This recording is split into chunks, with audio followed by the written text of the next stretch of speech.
Acaba sem vergonha bebendo água, menino. Tomando banho. Só tomar banho na cabeça. Agora o cara se lava e acabou, não banho.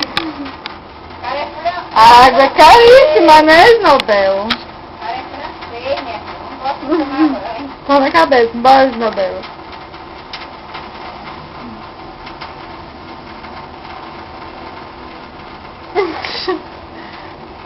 Tem gente que nessa vida nasceu pra ter a vida de rico. Assim achando o próprio, olha. Pai, os bubu de babai. Opa! Vai tomar banho, filho? Vai.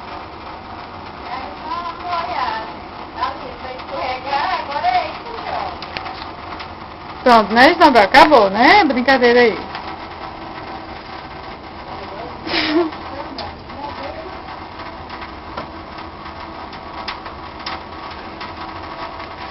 E a água derramando.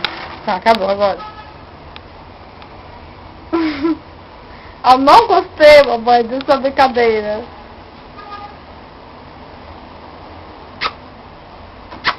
Coisa linda. Ele ainda vai atrás.